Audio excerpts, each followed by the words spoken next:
এই ছোট্ট আমল আর এই ছোট্ট দোয়াটি সবসময় পাঠ করলে পকেট সদা টাকায় ভর্তি থাকবে, কখনো খালি হবে না। প্রিয় ভাই, আমরা দুনিয়াতে সবাই চাই যে সবসময় যেন পকেটে বা হাতে টাকা থাকে, কিন্তু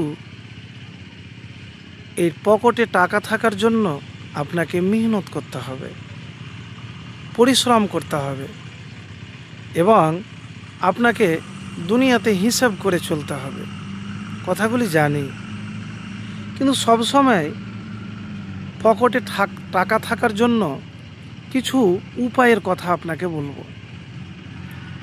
অনেক সময়তে আমরা কি করি, যখন আমাদের কাছে টাকা পয়সা থাকে তখন আমরা কি করি, অপ্রয়োজনীয় জিনিস আমরা কিনে নিই।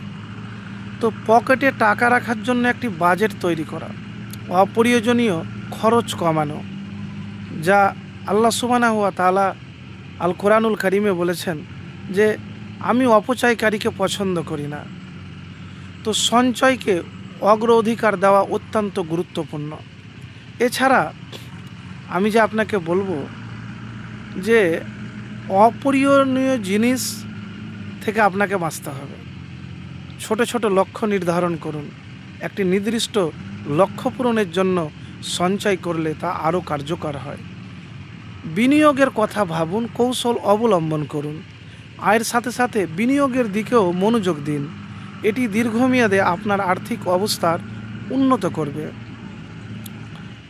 প্রিয় ভাই, এতটুকুন বলবো, উপার্জনের অতিরিক্ত উৎস খোঁজার চেষ্টা করুন, যেমন আপনার দক্ষতা, শখ ব্যবহার করে আয় করা, মানে স্কিল।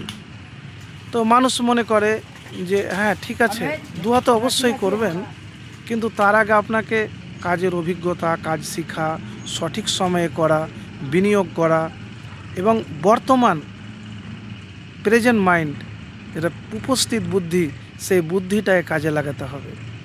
আর বুদ্ধি আর কাজ যদি সংমিশ্রণে হয় আর আল্লাহর ওপর ভরসা রেখে আল্লাহর নাম নিয়ে যদি কাজ করেন আর এই দোয়া সবসময় পড়েন, আল্লাহুম্মা ইন্নী আউযু বিকা মিনাল ফাকরি ওয়াল কিল্লাতি ওয়াজ জিল্লাতি, তাহলে ইনশাআল্লাহ সবসময় টাকা থাকবে।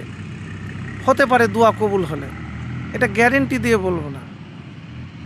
দেখেন, দোয়া যদি কবুল হয় আর সবসময় যদি পরিশ্রমকে আপনি টার্গেট করেন আর যদি আল্লাহ সুবহানাহু ওয়া তাআলার কাছে হাত উঠিয়ে দোয়া করেন, চান, তাহলে আপনাকে দুনিয়াতে কারো কাছে চাইতে হবে না। চাওয়াটা যদি আল্লাহর কাছে হয় তাহলে পাওয়াটাও সুনিশ্চিত।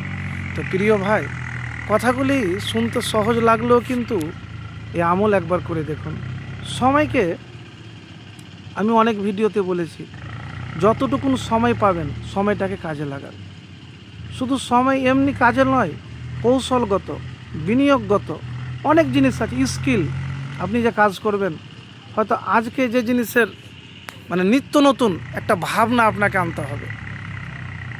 তো প্রিয় ভাই, একবার তো করেই দেখুন, ইনশাল্লাহ ফলাফল পাবেন।